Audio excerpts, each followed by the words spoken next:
السلام علیکم ورحمۃ اللہ وبرکاتہ۔ پوری کائنات میں کوئی کسی کا اتنا انتظار نہیں کرتا جتنا اللہ اپنے بندے کی توبہ کا انتظار کرتا ہے۔ یا اللہ، آج جتنے بھی ہاتھ تیری بارگاہ میں اٹھے ہیں ان سب کی دعاؤں کو قبول فرما۔ میں نے الحمد سے والناس تک تیری رحمت کے سوا کچھ نہ پایا۔ یا اللہ، میں تیری رحمت سے بالکل مایوس نہیں ہوں، بس مجھے میری ہر آزمائش میں کامیابی عطا فرما دے۔ یقیناً اگر تم شکر ادا کرو گے تو تمہیں اور زیادہ دوں گا۔ جس نے سکھ میں شکر ادا کیا اس نے دکھ میں رب کو قریب پایا۔ جب واسطے اور راستے اللہ سے جڑ جائیں تو دل نہیں ٹوٹا کرتے۔ بے شک یہ قرآن وہ راستہ دکھاتا ہے جو سب سے زیادہ سیدھا ہے۔ جب انسان زندگی کی تلخیوں سے تھکنے لگتا ہے تب آسمان کو الجھی ہوئی نظروں سے تکنے لگتا ہے۔ کتنی دلچسپ بات ہے نا، سمندروں کا مالک بس ایک آنسو سے محبت کرتا ہے۔ تمہارے رب نے فرمایا، تم مجھے پکارو میں تمہاری دعا قبول کروں گا۔ بے شک مشکل کے ساتھ آسانی ہے۔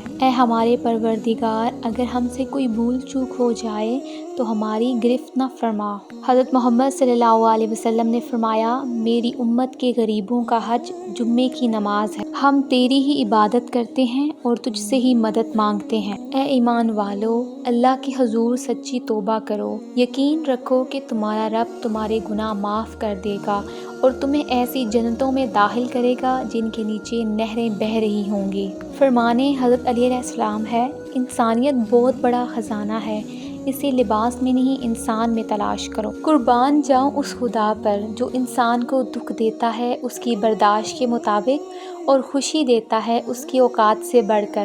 حضرت علی علیہ السلام نے فرمایا، بدکار کی دوستی سے بچنا کیونکہ وہ تمہیں معمولی سی چیز کے بدلے میں بیچ دے گا۔ اگر آپ کو یہ ویڈیو اچھی لگی ہے تو ویڈیو کو لائک کریں، چینل کو سبسکرائب کریں۔ تو ملتے ہیں اپنی نیکسٹ ویڈیو میں، اپنا خیال رکھیے گا، اللہ حافظ۔